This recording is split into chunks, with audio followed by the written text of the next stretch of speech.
Hey guys, Steven here, Fanatic Perspective.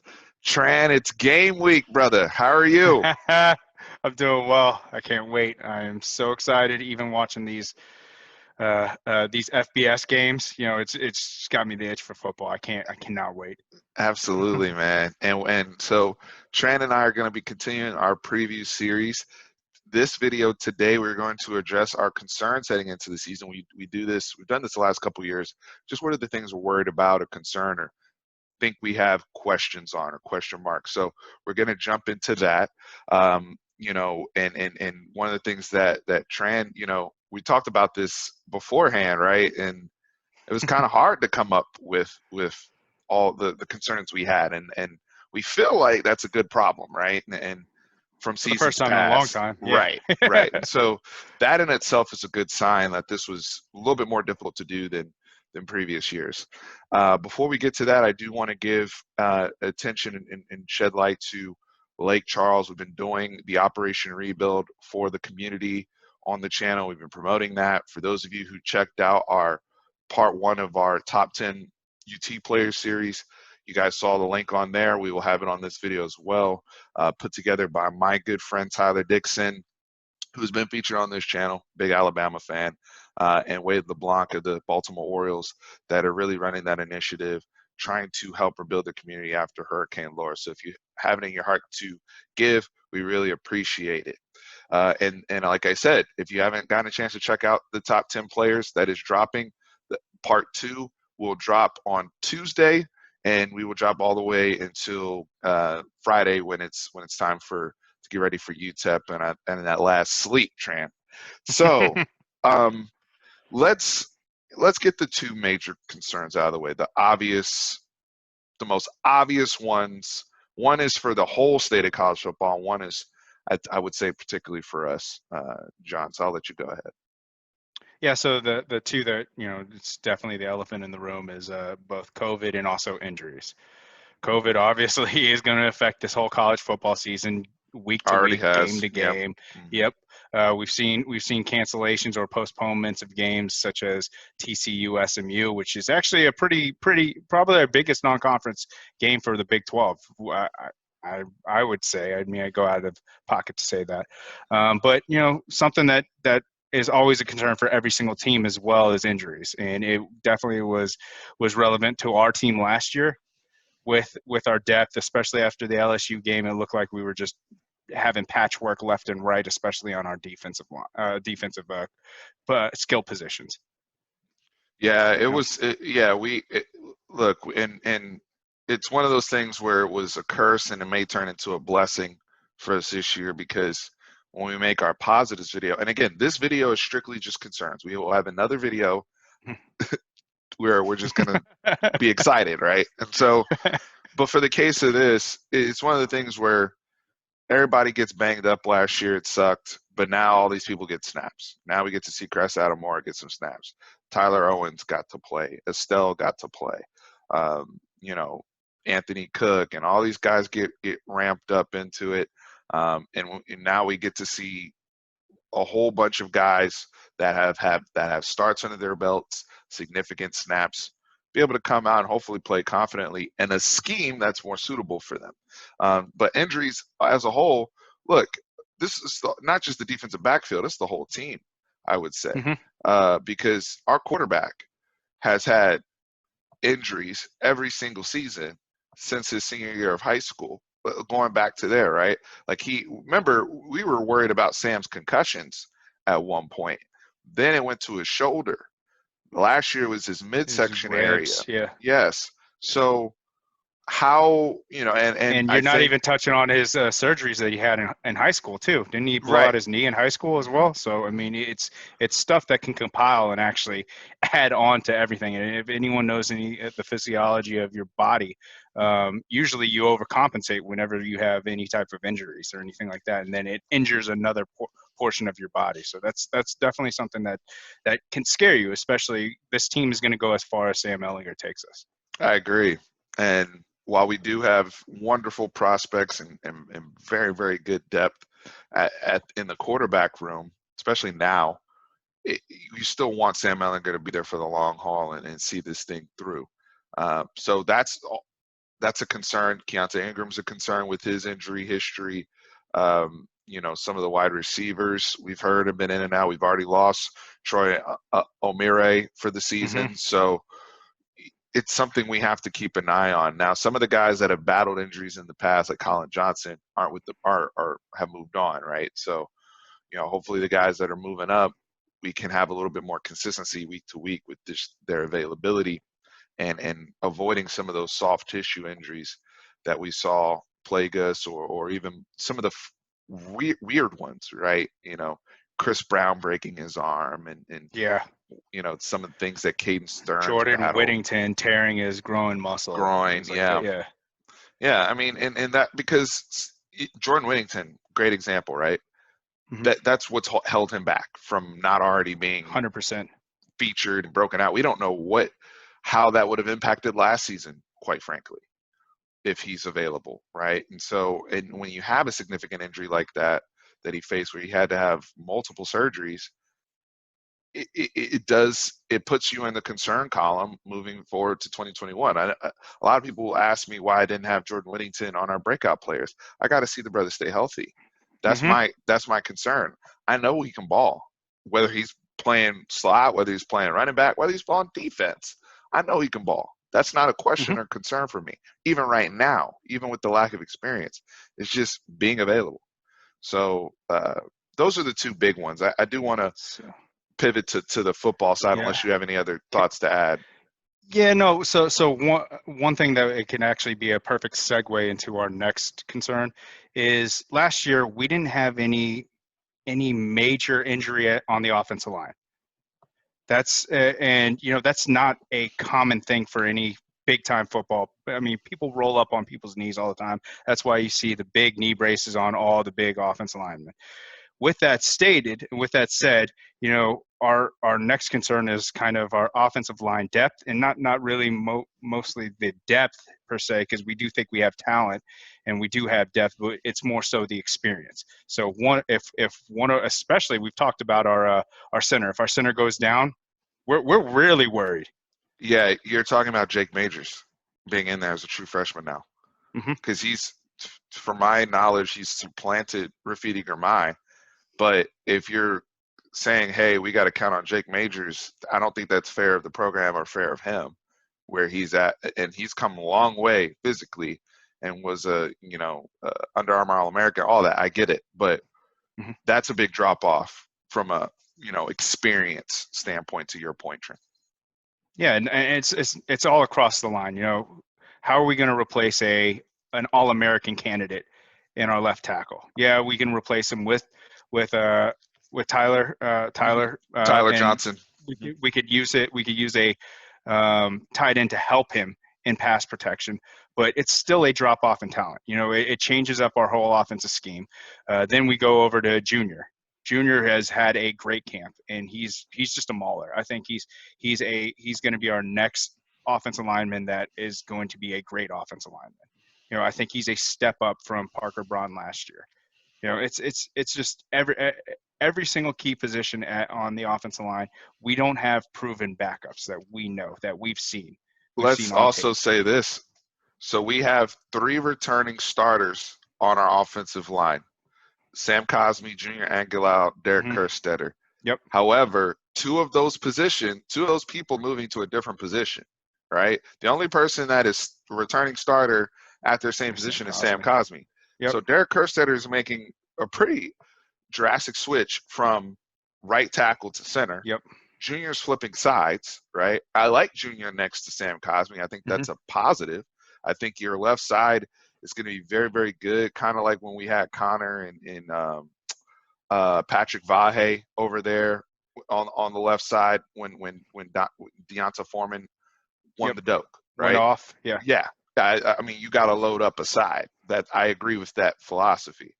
But now now we're replacing technically 4 positions, right? So even though Kerstetter has experience, he's a new center. That's a position replaced. What's his face going to guard? Junior going to guard. That's a new position. Now Denzel Okafor, who has starts back from 2017, but now he's playing most likely right guard, right? Which I think is a better position for him, but that's the position you have to replace. We haven't seen Christian Jones play yet. So he's stepping in, likely to be the candidate to be the right tackle, starting right tackle. The experience is a concern. I like Isaiah Hookfin, who at some point he'll come back. We've talked Yes. about some of the other prospects on the offensive line who can be developed, even the Andre Carricks of the world that we're excited down the road. But from an experience standpoint, for me, specifically that right side, uh, I think early on, I'm going to be paying a lot of attention to how they communicate over there. If teams try to throw some of the more confusing blitzes and stunts, zone blitzes, how they are in the run game, because we need them to be good enough in the run game so we're not too predictable, always Mm-hmm. going to our left, right? So these are all, to me, valid concerns around the offensive line. I think their talent level, they have the potential to be better than what we've seen even in the past, where we did have good consistency until we got derailed in our pass pro. But we have to see it play out from an experience standpoint. I do think that specifically for the right side, there's going to be a learning curve, Trent. Yes, there definitely is. So now, moving on to let's flip to the different side of the ball. Mm-hmm. So what's your position group that you're concerned about? I mean, look, it's linebacker, and we've in our countdown we both had DeMarvion Overshown, in our top 10, and we think he's going to Mm-hmm. be a fantastic player. We think he's destined for where he's been positioned to thrive in Chris Ash's defense. With that being said, there's a reason why we were in the transfer market, right? There's a reason why we pursued Tony Fields and Schooler from Arizona, and just trying to get another linebacker in the room, because the depth is a little shaky, and we have a lot of unproven guys. David Benda is unproven. Deli, we have to see him stay healthy again. Yeah. Yeah. Surgery and the things he's been battling, and now I believe he's out for UTEP after a drill. So we're not even going to see Dudley on Saturday. And then Juwan Mitchell, who I love the fact that he's lost weight, love the way he's looked, but we got to see it play out as more than just a double A gap blitzer. Because right now, I would say that's like his really, really good positive that he brings. But we struggled with him in coverage last year. We struggled with some of his angles last year and him getting to the football. So hopefully him shaving down some weight can help with those things. So one thing is it always comes down to depth for successful teams. And like you stated, we know we have the two studs, Overshown and Osai. We know we have them. Mm-hmm. Mitchell looks like he's starting right away, and Mm-hmm. I do like it when a day is healthy. One thing we're not factoring is our number one concern is COVID. We did have some players who tested positive for Yes. COVID at the beginning of the season. We don't know who they were. What it affects is the lungs, and my issue is that we are in a conference that the average offense runs something like 70 to 80 plays a game, and you need that depth from a energy standpoint and a aerobic standpoint that they can keep up with those plays. Mm-hmm. So there's, of course, I'm not going into science of it or of how COVID affects the lungs, because honestly I don't know. I'm ignorant in that fact, but I know it from reading articles and everything about that. As It much does as you affect can it. gather. Yes. No, Yeah. I agree. I agree. And it is a concern. I do think the other thing too is you just want to have as much versatility as possible. And you know what? Maybe David Benda can be that guy, Mm-hmm. or some of the other folks we have coming up. We've heard even about some walk-ons that have shown some potential. But again, there's a reason why they were going after Tony Fields, right? Yes. And 100%. like you can't just ignore that. So they've, from a health standpoint, especially linebackers, they get banged up. It's a bang position. It's kind of like your running back room, right? You want to have them kind of stockpiled, and where we feel really good, where we have 4 runners and our running back room with Watson coming in, we're light in the linebacker room. So, do they start talking about spending down more people from the safety room, like a BJ Foster? Like, these are all things that could the coaching staff may have to pivot on throughout the season. Yes, absolutely. So the next concern we're going to switch to, I guess, special teams. We'll just go for it. We feel every single position group has a leader and experience on that position, except for punter. Yes, Bushevsky has experience, but he's been shaky at best. He has, and it's funny because I was watching Nagar kick in the SMU game. Texas in the Texas State. Texas. He's kicking for SMU now, and I don't know. I just felt better about his punting. He was a little bit more consistent than Ryan Bushevsky, and I know Ryan Bushevsky's been working really, really hard to improve that. Just the consistency of the aspect of his game. We know he has a good leg. He has a good enough leg for what we need. The issue is the shanks. The issue is some of the ball placement issues that he's had, and he just hasn't been, even with his rugby style punting, he hasn't been consistent. So if we can at least get him to a standpoint of he's able to drive the ball, especially when we're backed up and we have to punt, he's able to drive the ball downfield.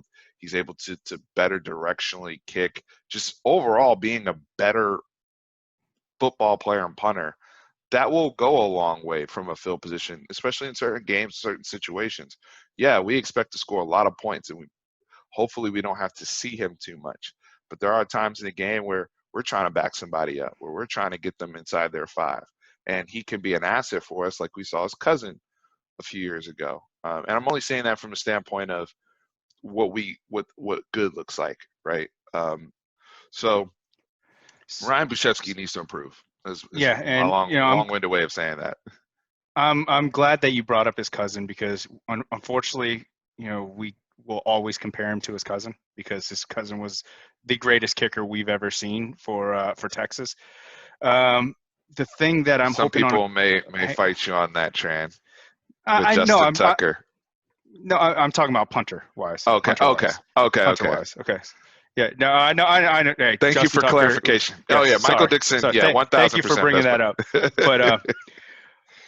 But no, I mean the thing that we can hang on a glimmer of hope for is that honestly, Dixon wasn't really a good punter until his the last couple games of his sophomore season. I mean, he was very shaky. He couldn't. He was very rough. Oh yeah, catching the lights ball. Came on. Yeah. Yeah, and then he just turned it on. So will he ever be his cousin? No. I mean, he's a once in a generational talent who could actually affect the game from the punting perspective. We don't need him to be. Yeah. We don't need him to be it. We just need him to, like you said, work on his directional kicking. Don't shank it out of bounds. Even maybe he doesn't even have to have the length on just get it where the hang time is higher, and you can get our speedsters down there where they're fair catching the ball as opposed to returning it. So it's a concern that can be addressed with his experience. He's a junior now, so hopefully he's gotten comfortable to the aspect of the game, and we'll see better positioning from his kicking game. So, and guys, as you're listening along, if you think of things or if we trigger anything for you, please hit us in the comments. Love to learn from you guys, or if there's anything we missed, because I think we're ready to get to our last big point, and this is more of a macro concern. One of the reasons why our list is kind of short and we're excited about a lot of things, and I feel like our fan base is almost giddy at this point. We're optimistic about this season and long term where the program's heading. That means we're giving them a huge benefit of the doubt, right? We're saying, hey, we feel like Tom Herman's ready to turn the corner. We feel like we've got all the right hires. We feel like we've got the quarterback room where it is. Quinn Ewers is coming. But we're giving them the benefit of the doubt. And so my last concern is just, is this team going to be consistent? Is this team actually going to prove it on the field? Because it looks good on paper. And even the position groups we're worried about, like we like the prospects, just that experience is not there. You can say the same thing about the wide receivers. But are they going to be consistent? Or are they going to go and do something dumb like lose to Maryland? Granted, that type of team's not on the schedule, but let's talk about it in conference, right? Because after UTEP, it is straight Big 12 Tech. schedule, Yep. right? Are they going to be consistent week to week in the Big 12? Or are they going to fall asleep at the wheel one week? That's a concern. And that's a concern that can only be addressed by proving that you play at a certain level of intensity. I talked about this last year. Your floor, if we're talking about team coming out with energy and preparedness is on a scale from 1 to 10, your floor needs to be an 8, in my opinion. All right? It's not realistic for everybody to be at a 10 every single week, like LSU game last year, right? Like, there's going to be weeks, whatever reason, especially in the area of COVID, where guys are just, for whatever reason, we're just not going to be fired all the way fired up. But your floor needs to be an 8. We've seen this team come out with a floor of a 5 or a 6 too many times under Tom Herman, and that needs to fix. That needs to be fixed. Well, I don't think it's not necessarily a fix of it. I just think it's unacceptable with the talent that they have. You can't do that. You know, there's teams that, you know, they can go in there with their C game and they can win the game. They know they'll win the game. We're not that team yet. You know, I remember a couple years ago there was a story about they interviewed a opposing coach, which that opposing coach turned out to be Gary Patterson. Was that, yeah, they look the part. They're on paper they're beast, everything like that. But yeah, once again on the field, we're not afraid of them.